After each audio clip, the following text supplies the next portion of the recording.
matters that require management position and clarification.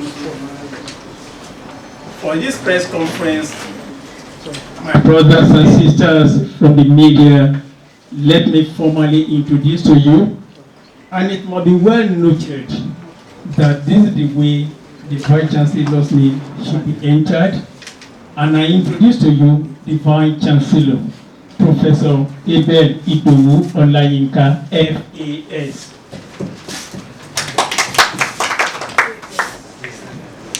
Next to the Vice Chancellor, on his left-hand side, the Deputy Vice Chancellor Academic, Professor Gbemisola Aderemi. On his right-hand side is the Registrar, Mr. Olujimi Olukoya. Next to the Registrar is the Chairman of the Council Committee of Security and former Dean of Students, Professor Akinola Alade. My name is Olatunji Oladipo, Director, Directorate of Public Communication.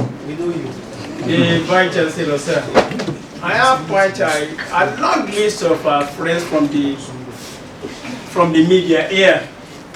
And I go through the man directly opposite me, sir, for ease of recognition, so that when you meet him outside, you know who is here, and especially when he writes something negative about you. His name is Mr. Adeshina of the news. He's our friend. And from the nation is Pastor BC Oladele. From Inspiration of Mkenisola Badijo Ajibola. From TV News, Tayo Cole. NTA Shawahid. From NTA Shawahid. From Diamond FM, Shuaib Oluwaseun. From the same Diamond FM, Mr. Pauli Mohare, the station manager.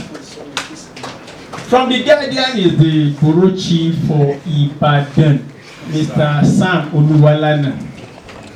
The photojournalist from the same Guardian, Mr. Najim Roy. From the NANS, we have Mrs. Mudupe Seribo. Then the photojournalist from the same NANS, Mrs. Yinka Bodiare. From the Chinese television, Mr. Olabayiwa. From the Nigerian Standard, Mr. Musliu Atada. From the Punch, Mr. Femi Atoyebi. That is Emat International. From the Sun, we have Mr. Olusheye Ojo. We also have Mr. Bayo Akamo JP from New Nigeria. From AIT, we have Mr. Femi Coach. Shooting star. From MITV, we have Mr. Anuluwako Shio. Another son. And from TVC, we also have Mr. Oluwajo Ojeduko. From NTA, we have Mr. Bayo Gbadeyaka. From the Galaxy Television, we have Mr. Kole Ujo. And then we have Mr. Demola Babalola. And then from the Fresh FM, we have Mr. Samson Akindele, the director. Okay. And from the FRCM, we have Mr. Rotimi Famake. We have Kemi Olaita from the National Mirror. Tade Omida, our own Tade, Dr. Tade Omida, you're from Silver Bus Television. Tunde Ogunwesan from the Nigerian Tribune. John Teidi from OGTV. Vice Chancellor, sir, distinguished ladies and gentlemen. It's a long list, sir. And at this point, distinguished ladies and gentlemen, let me, without humility, invite the Vice Chancellor to please preface this meeting with his supreme remark. The Vice Chancellor, sir. Thank you, Mr. Manager. The Deputy Vice Chancellor, all the members of the fourth estate of the realm who have come here this year. First, I'd like to apologize for the delay in the commencement of this program. I think we earlier scheduled it to start at 11, but for one reason or the other, we have had almost 2 hours delayed. But we are here finally. I think the primary reason that this media chat has been called just to interact with the members of the press. This administration has been in place for exactly 6 months. So from 1st December till now, so we are almost half year. This is like a half year report. And we are also aware that maybe over the last 5 weeks, actually since the beginning of the administration, we've had one kind of crisis or the other. So all of them related to the allocation of the scarce resources. Because when students complain that there is no electricity supply 24 hours of the day in their hostel, or water is not flowing from the taps 24 hours, or when members of staff are complaining that there is no, they are not being paid in full, but there are some allowances that they are not being paid. So it's likely due to, you can attribute everything to allocation of scarce resources. I mean, summary. The rest are just matters of details. But in spite of that, the university is functioning in spite of all the challenges. And we'd like to thank the members of the press for your assistance, support and understanding that these are challenging times for our dear country, our beautiful country, Nigeria. And the University of Ibadan is not an exception. So you are welcome to this temporary Vice Chancellor's office where we are going to interact with you. We believe it's going to be it's a family matter. So all of us are Nigerians. All of you here, individuals and as a group, we all have interest in what goes on at the University of Ibadan. If only to the extent that we know that the University of Ibadan is the oldest university in Nigeria. I'm sure most of you here are old students, alumni or alumni of the University of Ibadan. Or parents, or your brothers, or your uncles, or your wife, or the teacher of your teacher has been to Ibadan at one point or the over the last 67 years. So you are welcome once again to our institution, and feel free to ask any question, that anything you want to clarify, either myself directly or any member of the management that is here can always give further insights as to what we are doing, and if you have taken some decisions, some of which no doubt may have been painful. Why did we have to take that? Ladies and gentlemen, I am aware that you must have some questions, you must have some observations, you must have some comments. All our principal officers, especially the Vice Chancellor, if there are, kindly signify by raising up your hand. Let us know the medium that you represent, your name, and place one question per person, not double-decker question. Thank you. Anoluapo, MIT.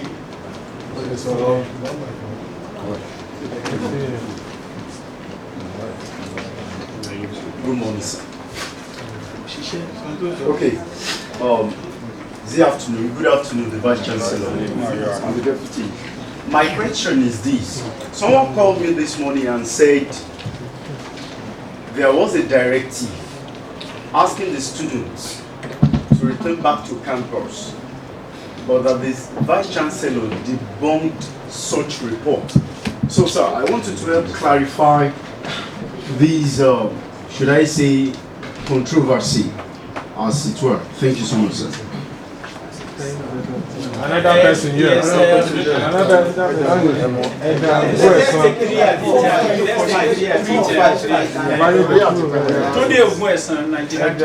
Good afternoon, sir. So busy. My name is Tobi Ogunweson. I report for Nigerian Tribune. There is a rumor going around that some students of this institution were arrested yesterday within the campus, outside the campus. What actually happened? Because as at yesterday night, some of them are already on social media for so many reasons and so many things. We want to know the institution's position on what actually transpired yesterday and the situation of things as of now. Thank you, sir. Mr. Samson Akinele. Yeah, Samson Akinele from Fresh 105.9 FM. Mrs. Sir, while we were waiting at the other side for you to address us, we had the privilege of witnessing the Congress by some staff of the institution, SANU and some other names.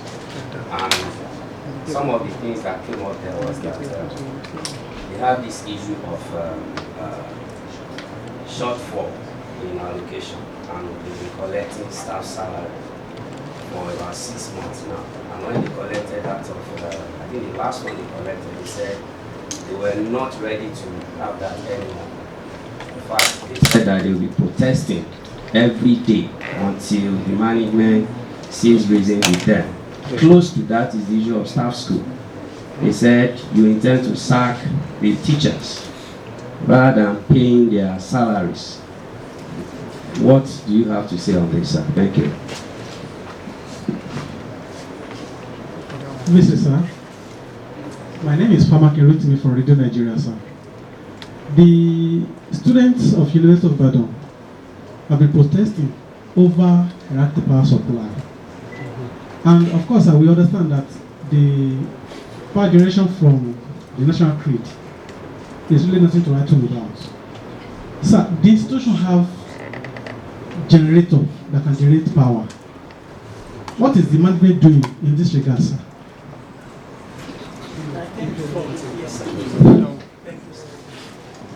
Thank you. I will just I will attempt to answer the questions in the order in which they have been asked. The first one from the MITV, that there was a directive asking students to return to the campus. I think exactly a minute past 4 on Friday last week, I got a message from the Dean of Students on WhatsApp that there was purportedly an electronic bulletin from the university asking students to return about today or whether today or yesterday, and that lectures will start next week. And it became obvious that it was a fake electronic bulletin, so that one didn't originate from us.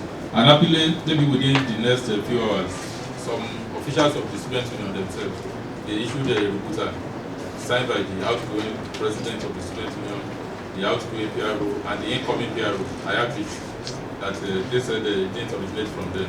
Neither did it originate from management. I think just some mischief makers. It's not the business of students to reopen these institutions. We asked students to go exactly 5 weeks ago, on Tuesday, 26th of April. And the management is doing everything possible to ensure that university reopens as soon as possible. I mean, it's a process. It's not the Vice Chancellor that closed the university. It was the Senate of the university. Our Senate will reconvene as soon as possible to appraise the situation. And if and when we are going to open for business again, I mean to allow students to come to the campus, then that will be made known to the world. And as part of the efforts that we are making, there is an ad hoc committee that has been set up to look at the state of the facilities in the halls of residence, especially in terms of provision of municipal services, electricity, and water mainly, and the sanitation. And the committee was given 2 weeks to submit its report. The 2 weeks expired actually, but they asked for a slight extension. So hopefully by this weekend or thereabout, they should be able to submit the report. And if we imagine that today marks the end of May. In the last 6 months, there have been sporadic demonstrations. One happened November 18, 19 last year, just a little over 6 months ago. Another one, end of February, early March, when students locked up the main gates to the university. I think the first Saturday in the month of March. And this other one between 25th and 26th of April. So it's like every other month that the students have to protest about the lack of electricity supply. I mean, granted that it's a national problem. The management is aware of the situation. But I preface my introductory remarks by saying that most of the problems we have, they are directly or indirectly related to allocation of scarce resources. And why do I say that? I mean, over the weekend, I met the chairman of the ad hoc committee that we set up to look at the state of municipal services in the halls. So, I mean, it showed me a table which they are going to present to us formally by the weekend or early next week. There are 24 hours in a day. So if Ibadan Electricity Distribution Company is to give us electricity 24 hours, let's even assume that they are just distributing, they don't generate electricity. and they transmit. So their own is just to distribute. Let's assume a scenario in which the Ibadan Electricity Distribution Company can give us electricity for 24 hours of the day. So the question is, do we have the money to pay? Let's assume. Because from that table, it's going to cost us about 103 million naira every month to ensure 24 hours power supply. So, I mean, it's just a theoretical argument. We know that Ibadan Electricity Distribution Company cannot, I don't think that they're going to give us electricity for 24 hours. But if we just imagine a scenario in which they can, we won't be able to pay. I mean, like I tell people, all of us are Nigerians, if you have a house, maybe any part of Nigeria, you can actually ensure 24 hours power supply in your house. You have 2 big generators, ready to buy diesel at 150 or 160 naira per liter. You have inverter, you have solar in your own house. But you say at what cost? That is the issue. But if university is providing it, the idea is that well, it's free, but there's no free lunch. So, and that was why I deliberately mentioned the fact that most of the issues we have, it's not so much as if we don't really understand what the problem is, but it's the allocation of the scarce resources. And I can tell you, 2015, that was last year, the money that comes to the university directly from the government, let's just divide it into 3. One is personnel costs that we use to pay the salaries and other entitlements of the emolument of salaries. That's personnel costs. The second one is overhead costs. Overhead cost is what we need to run the university. You can say electricity here. So that's from what we pay. That's supposed to come from the overhead cost. To pay our external examiners, to pay our external assessors, to buy diesel, to pay clinic contractors, because the clinic cleaning of the university has been outsourced maybe over the last 20 years when Professor Adrian was still Vice Chancellor. So I'm just saying that what we need to run the university is the overhead cost apart from salaries. Last year, what was allocated to the university was about 140 million naira. 140 million naira. That was just barely enough to pay the clinic contractors. Because for the clinic contractors, we pay them about 12 million naira every month.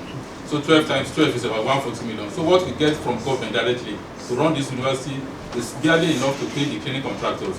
So we now ask, how do we get, because people are saying, okay, why don't you generate a revenue? It's as if people here just fold their arms. So why don't you generate revenue internally? So where do you think the money for electricity comes from? Or to pay for internet bandwidth, or to pay our external examiners. Otherwise, our programs will not be accredited. And what are we here for? It's not for students or external assessors, for our colleagues who are seeking promotion for to the grade of reader and professors. Some of them even outside the country. So you have to pay. Or to run this place, to fuel official vehicles. All these are, people have to travel. So all this comes from the overhead costs. So that is the issue. You get 140 million naira and you need about 1 billion naira. So where is the shortfall? The gap, where is it coming from? From the IGR, mainly from fees paid by postgraduate students and distance learning. And you also know that, I'm talking of 2015 because this is for 2016, you can see the year is still young. We are just barely 5 months into the year. All of us we're also aware of the fact that now there is treasury single account, whereby all our monies are now domiciled with the central bank. Before then, we used to have a lot of accounts with First Bank, with Stanbic, IGTC, Guarantee Trust. So if some money was to be idle, so it was yielding interest to the university when our monies were domiciled with the commercial banks. But now virtually everything is with the Central Bank of Nigeria. Then, and naturally, apart from deriving interest, I know of a particular bank that donated 100 million naira to the university last year as part of their corporate social responsibility.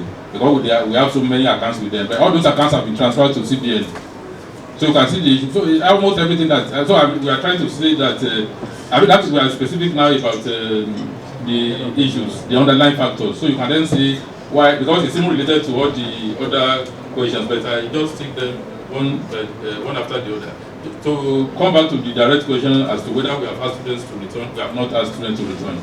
It's an ongoing process. Senate will meet maybe sometimes next week, then we are placed in situation, so not until after that. And as part of the effort, I've mentioned the ad hoc committee that we set up to look at the state of our facilities. Then we also thought that there should be a parent consultative forum, parent stakeholders forum, which we hold exactly a week from today, on Tuesday, 7th of June.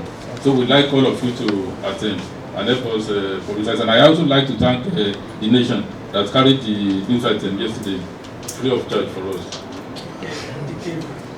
The cable also, the one in the nation was brought to my attention. So all of you, I'm sure it's not too late. And the Guardian, Okay, today. Okay, I've not seen today's newspaper. Thank you. Then I hope I've addressed the issue raised by the MITV. I mean, it's simple. We have not asked students to return to campus. If and when we do, it will be official, and all of you will be duly informed. Then to the question asked by the Nigerian Tribune, that some students were arrested yesterday. You know, any Nigerian is free to come to the campus, even non-Nigerians, visitors. Once you, I mean, this place is not a court or a shrine that is only limited to that you have a restriction. But on the other hand, students have been asked to go home for the past 5 weeks. Indeed, when we ask students to go home, some of their leaders were encouraging others not to even go home. So if we continue along that path, then there will be breakdown of law and order. Even among thieves, that should still be honored. The university management asked you to go home, said on behalf of the Senate subsequently ratified it. Then for student union leaders now to ask their colleagues not to go. Then you ask who is in charge in this place. Then over the last weekend, there were so many messages on the social media by student union leaders asking their colleagues to come to the student union building by 10 o'clock yesterday for a meeting. I mean, I also sought legal advice. We said under the Constitution of Nigeria, there is freedom of association, just like we are gathered here. There is no law banning us from congregating. But when students have been asked to go home, they don't have any right to come to the university and be holding any group meeting. They can go outside the university, maybe go to Trans Amusement Park. We can't stop them. Insofar as they contact the Commissioner of Police, but they don't have a right to come to the university campus when officially they were supposed to be away. That is just the genesis of it. And indeed, by about 10, because we already put the security agencies on the alert. So the student union leaders made real their threat by coming around to convene the meeting, and the campus security service had to now do the job for which they are paid. And they took the leaders of the student union to Sango police station. The DPO was even around, and I think they also had a chat with the Commissioner of Police at the police headquarters at the Leyebe. But they were since released. I think they must have taken their statements. Even as we speak, that's why the Dean of Students is not with us. He is supposed to see the Commissioner of Police about now. So that is exactly the situation. It's not so much as if we want to, because we also realize that those students are also going to be our alumni. 2 years, 3 years down the line, as soon as they complete their degree program. So we don't have to be high-handed, but I've given us the background. Then our colleague from Fresh 105, that the Congress by some staff unions, just this morning. Okay.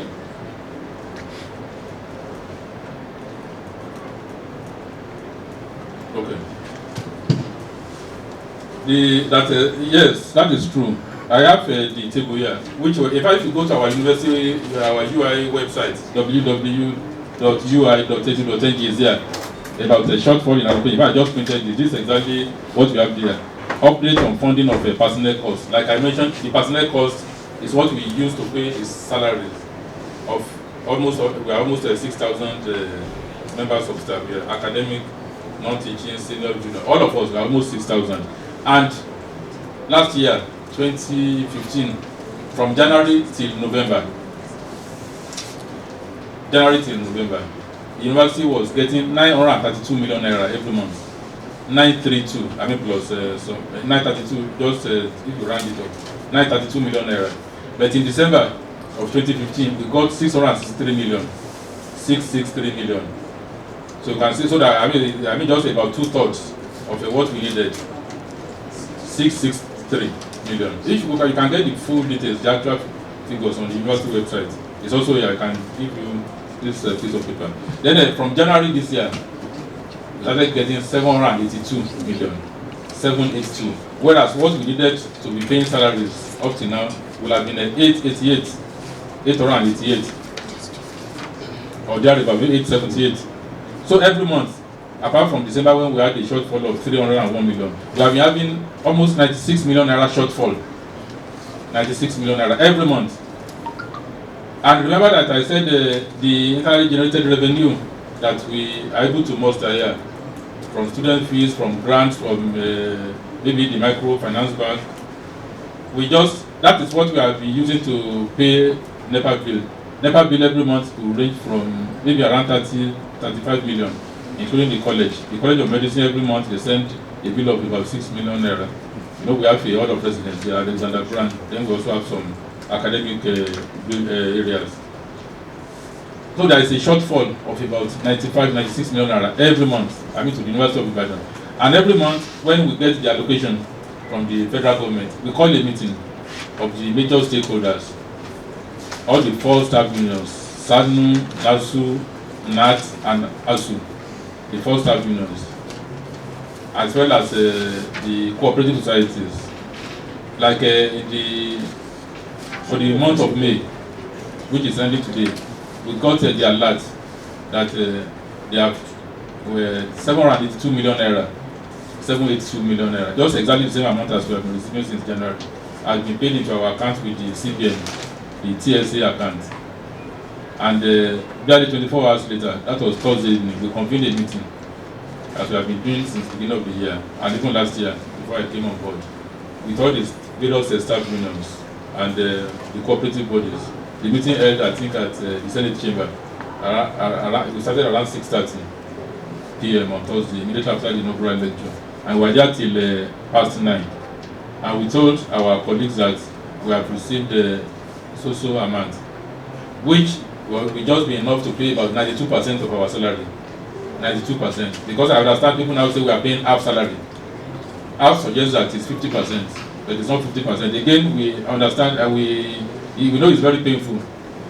The laborers, we decide that we deserve our wages.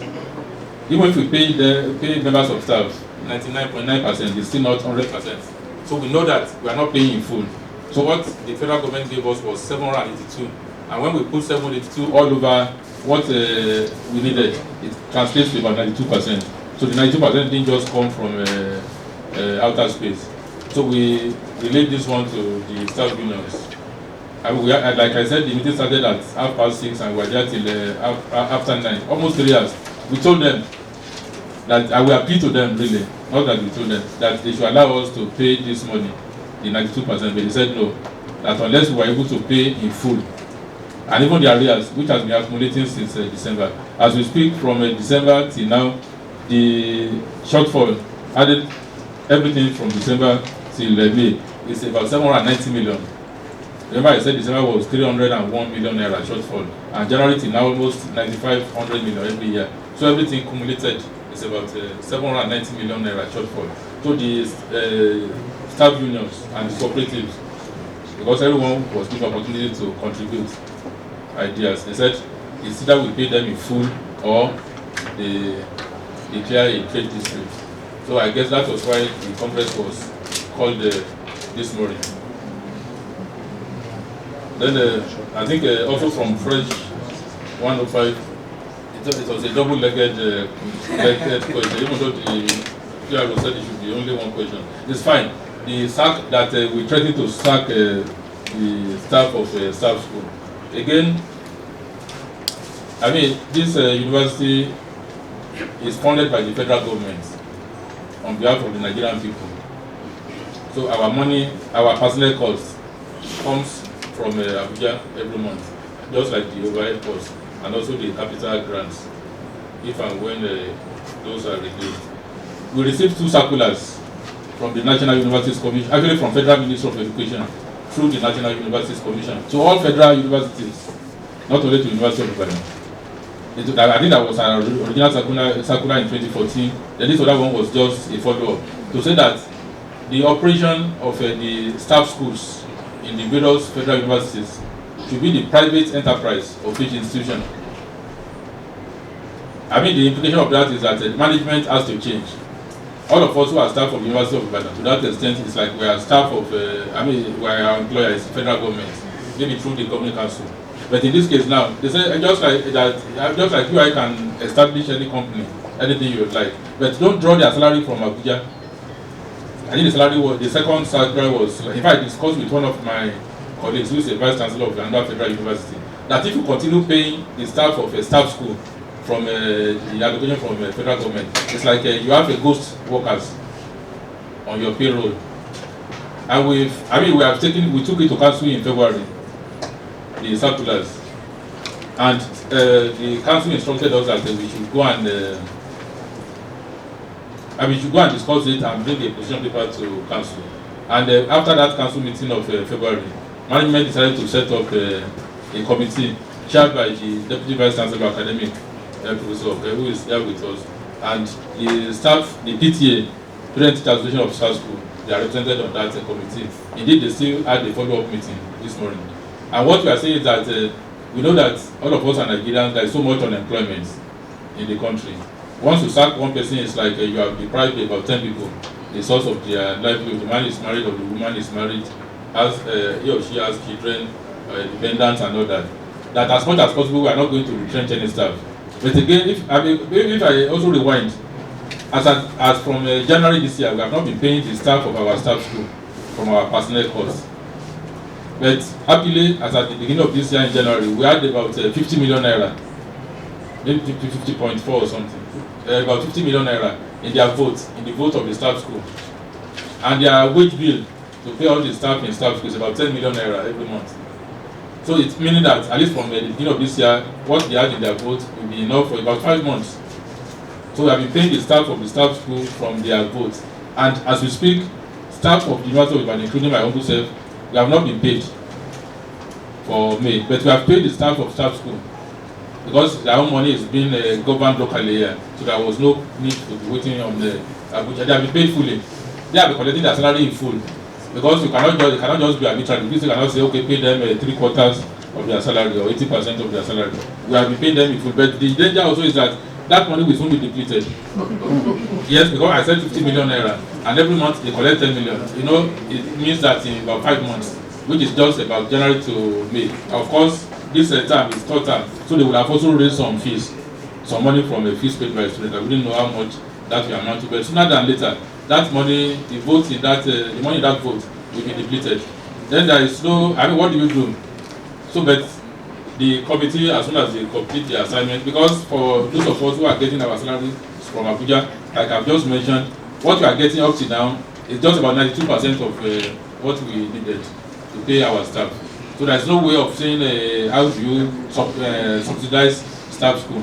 So it's a matter of economics. Because I also have, okay, maybe I should not go into personal matters. I mean, let's just face our reality here. Like the money in the vote of the staff school will be depleted, maybe at best by the end of June. Then what happens? How are they going to be paid? And they won't even resume from that session until September.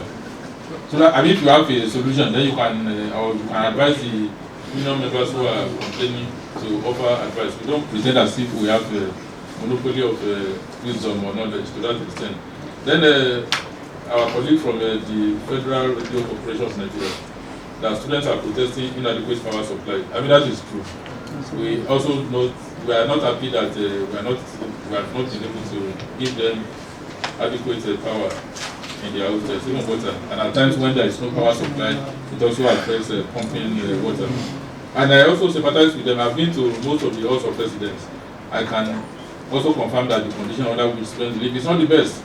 But you see, I mean, I tell the students, most of them, and we are talking of undergraduates mainly now, they have only been here for 5 years, maybe 6 years for those of them in the college. But I've been here for 39 years, whether as a student or as a staff. I mean, that is the truth. I've been a member of this community since 1977. So one has a fairly long history relative to their own. In my final year in this university, 1980-81, we were sent home just like this. You can go and check the records. 1980-81. And what was the major reason? Electricity supply, inadequate power supply. So it's like not much has changed.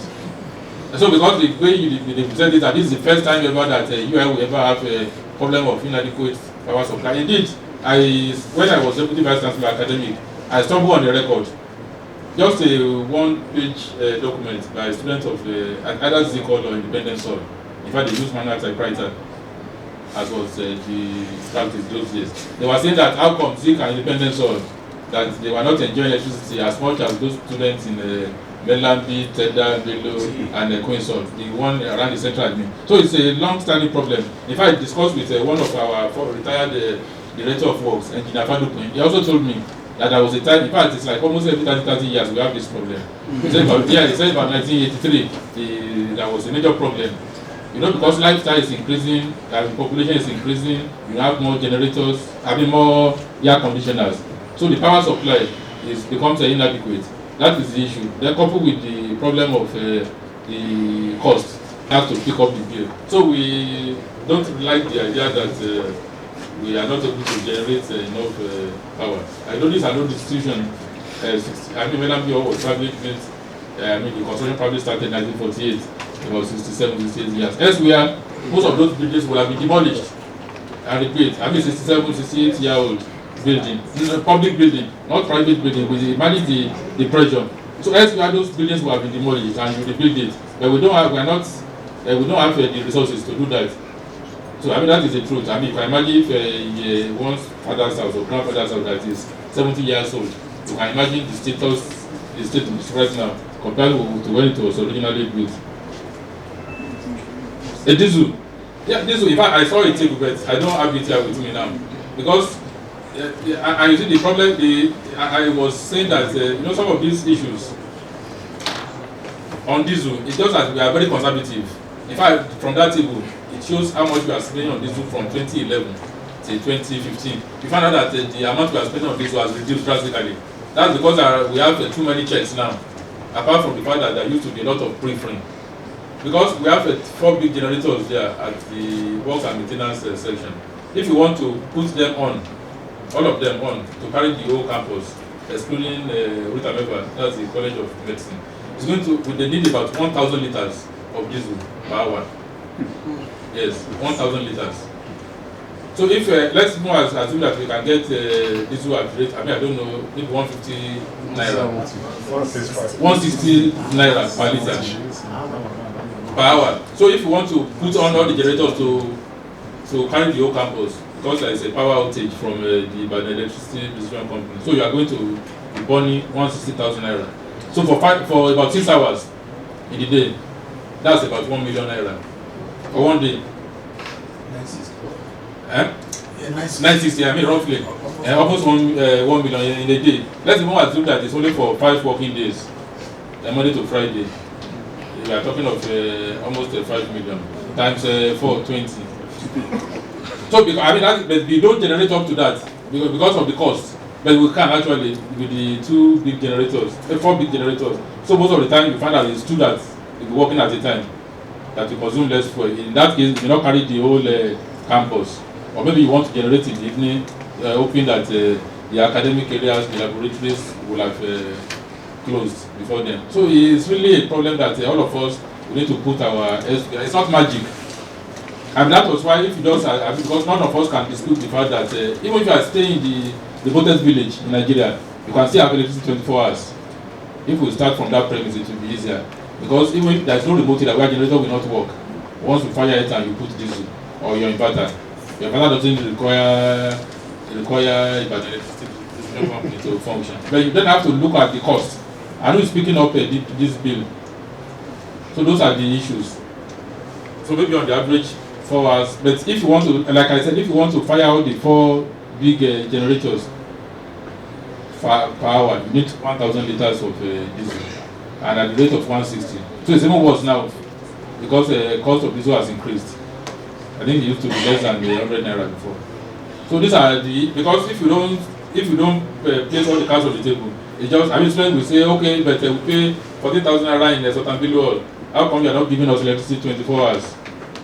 And at times they will claim that they went to an electricity distribution company, that they give you light, but you didn't use it. But who is going to pay? Maybe every month we pay averagely between 23 and 30,000 naira, depending, 30 million. Then for the electricity, of course, you cannot falsify that it's a bill that is given to us by IGDC. Of course, some of our colleagues who stay in the residential area, they also pay. They have the prepaid meters. So that's like income from that, but it's just a very small fraction. So that, I hope I've been able to address the issue of inadequate power supply. And the also president, we also have backup inverter systems, even only for the corridors, but not in their rooms.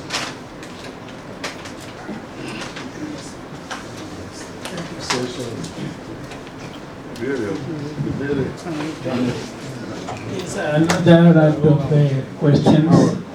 Let me go. Sola Ajibola. Please sit down. Okay, thank you, sir. My name is Sola Ajibola, Inspiration Ibadan.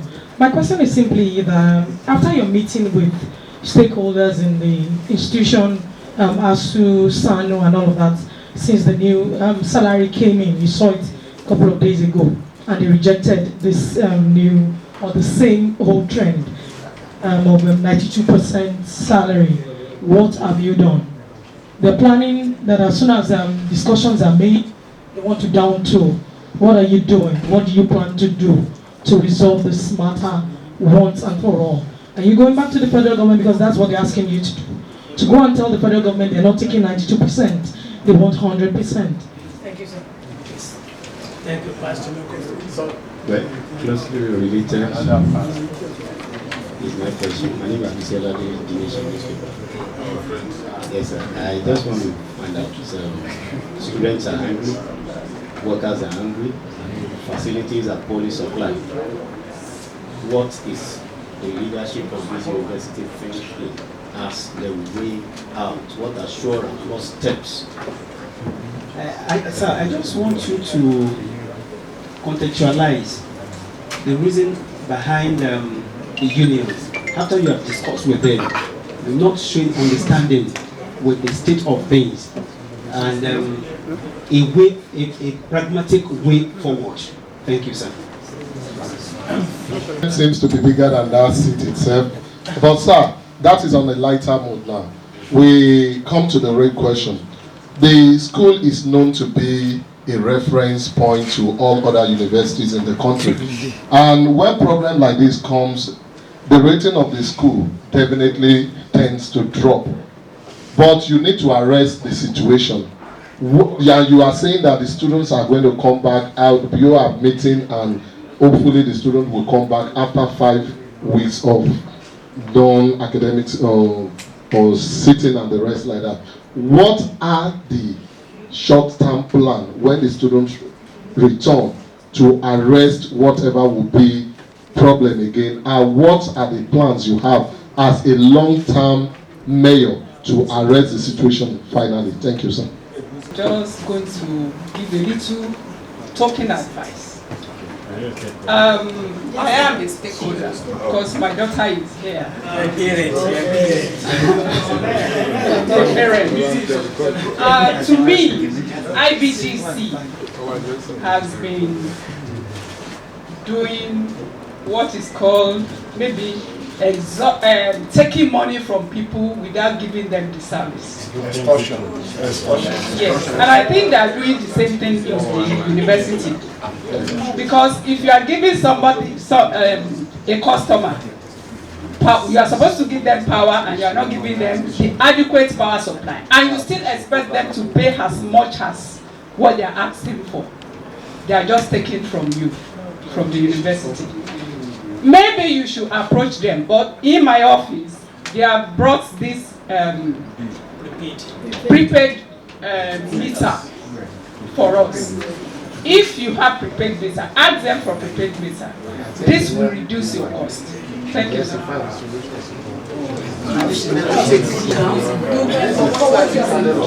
will address our attempt to address all the issues.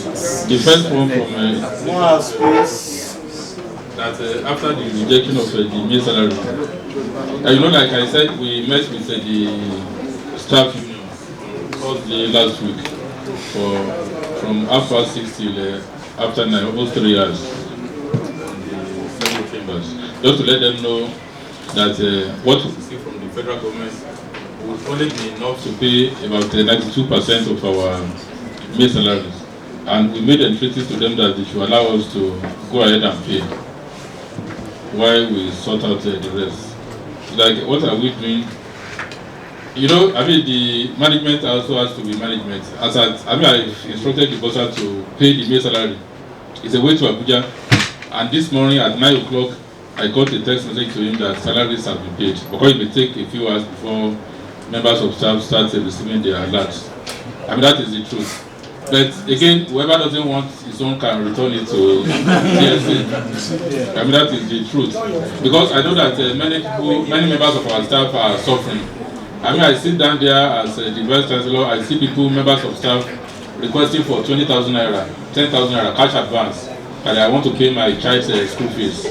My daughter needs the money to go back to so I know that times are very hard, and half a loaf is better than none. And like I said, it's really very painful for people to have worked for a whole month, and you're only paying them a fraction of their salary. And that's the fundamental reason, like I've explained, has been because this was what we received from our proprietors, the federal government of Nigeria. And again, when you look at the larger picture, I think we are in a May 20, 2 years ago, a barrel of oil was selling for about $140. But as we speak, it's opening between 30 and 40, between 30 and $40. So something has to give. This time last year, we was buying a liter of petrol where it was available for 86, 87 naira. But today, I'm not sure it's selling for less than 145. But life has to continue. But in spite of that, there is a meeting has been called by the Honorable Minister of Education, Madam Madamu, for Friday this week, for all Vice Chancellors and the Pro-Chancellors and the Chairman of the Governing Council. So God willing, on Friday we are going to have an audience with the Honorable Minister of Education in Abuja. And we are going to, once again, let them know the precarious situation that we are in. Again, we also discussed with other universities. A few of them also have challenges with their personnel cost, maybe not all.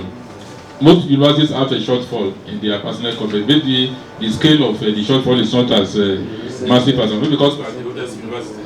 So we also have suffered the greatest headache. And so that, and we also, yesterday somebody also gave me the telephone number of one of the ministers in Abuja who may be able to help. So hopefully when I go to Abuja on Thursday, Friday, I will seek audience with the Honorable Minister. I will not tell you the sex. What I say?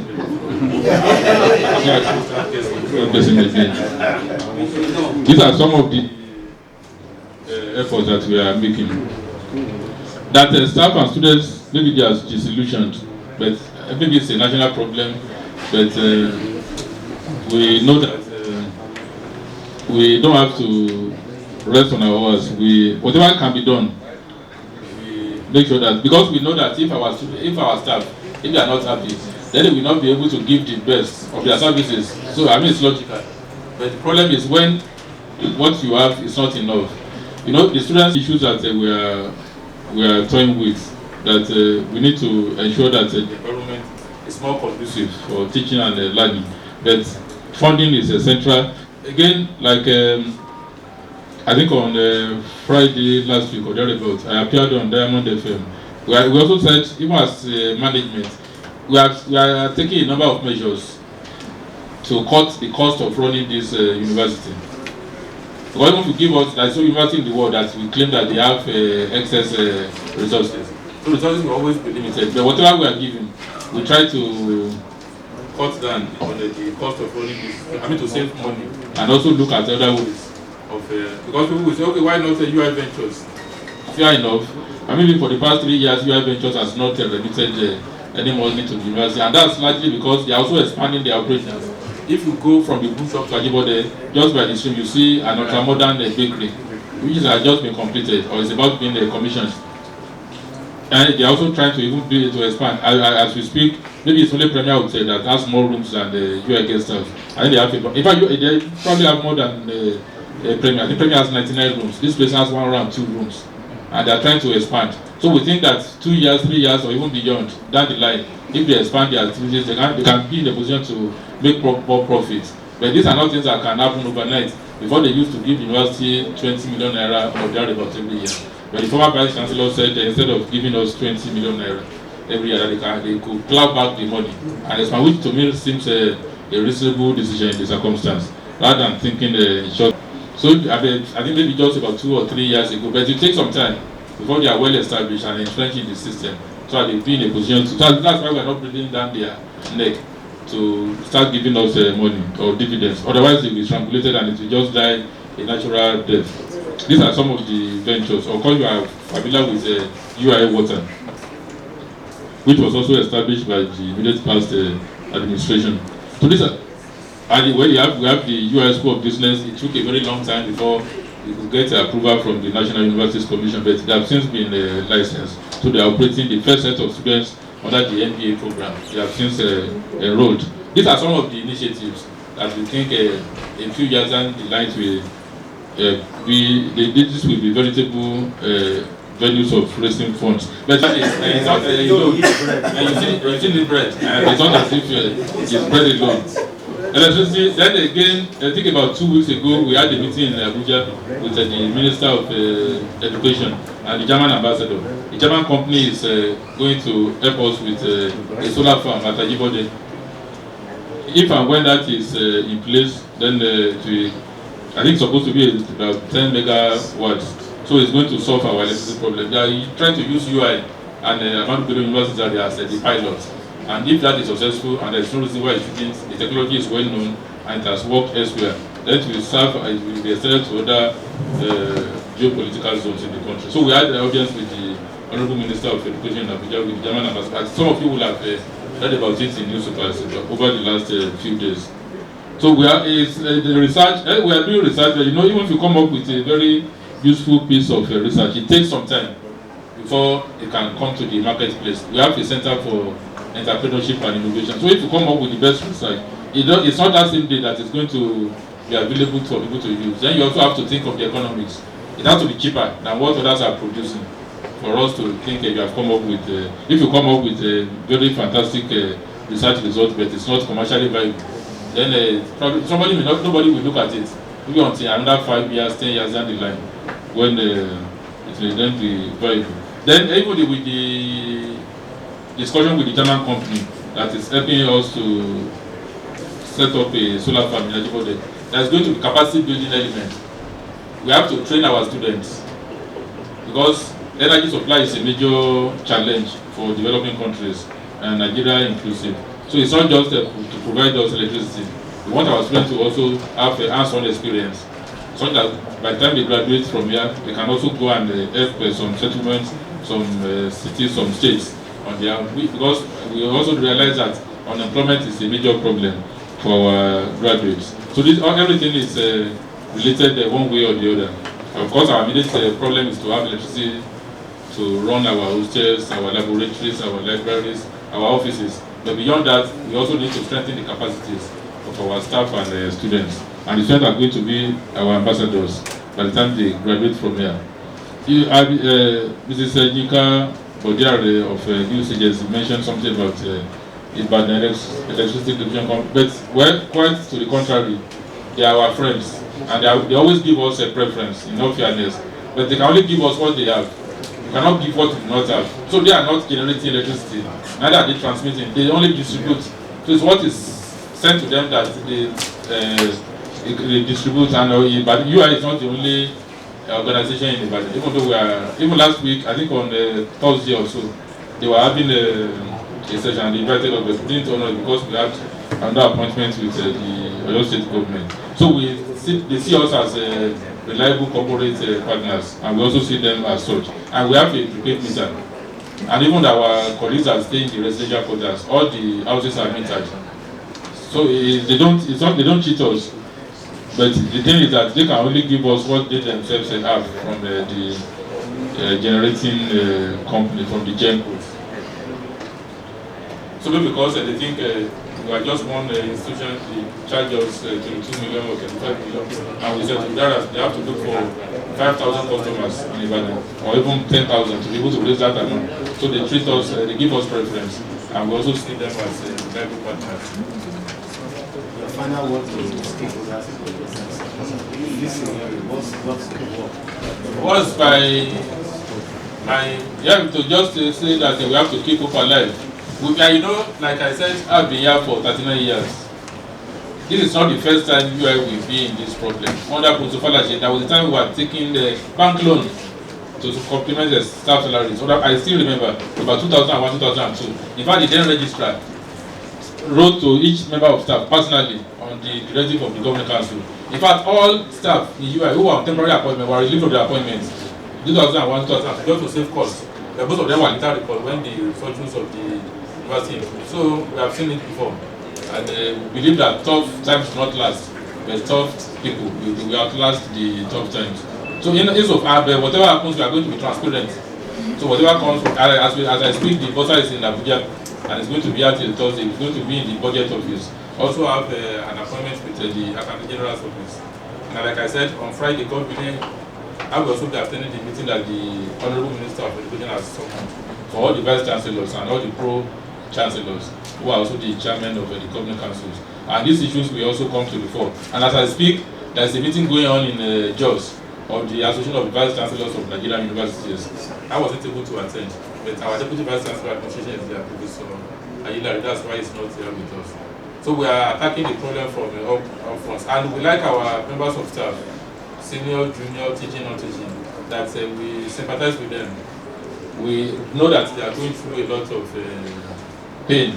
I mean, this time last month, people were buying petrol for 87 or 86 naira. And now it's 145, among other things. Meanwhile, the salary is not being paid in full. The school fees are increasing everywhere. But we are optimistic that there will still be better days ahead in the no distant future. And we also seek the cooperation and the support of you, the fourth estate of them, to see things from our own perspective. We always criticize us. But again, it's always good to see, I mean, the grass is always greener on the other side. Like I said, they say, okay, what of IGR? I say, fine, IGR. I mean, the simple analogy is like, maybe you need 100 naira to survive. Government has provided 60. You are able to raise 10.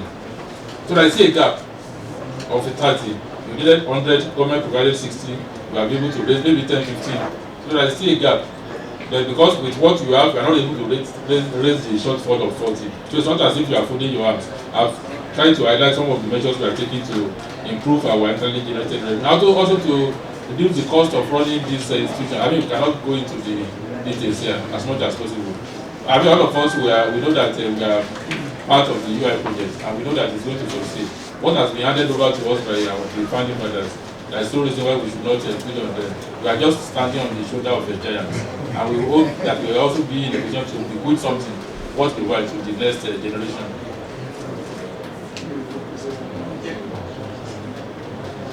No, but yes.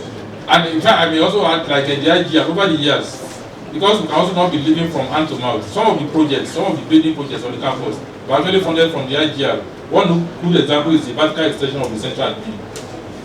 You know, there used to be only ground floor and one floor. Now we've added 2 more floors. So that project was funded from the current generated revenue. And a few other buildings on the campus. So you cannot just everything just consume. Even though now we don't even have enough, but you have to prioritize.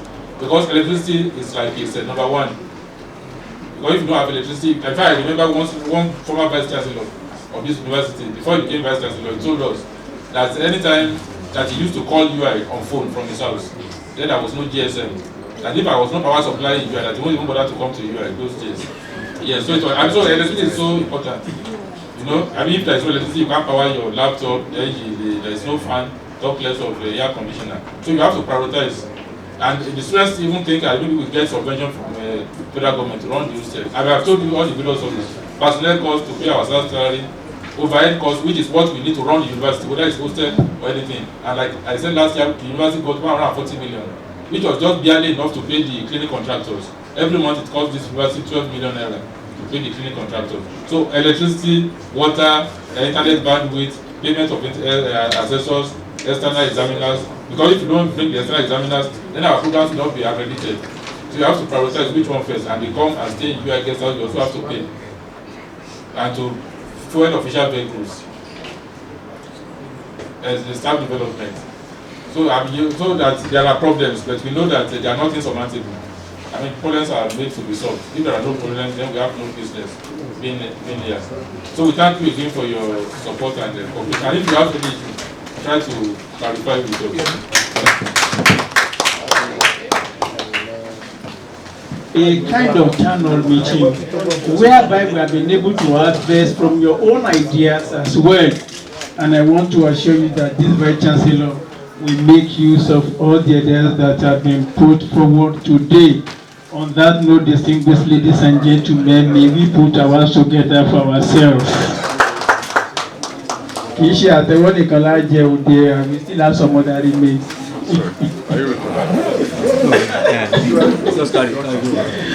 So we sincerely thank you very much.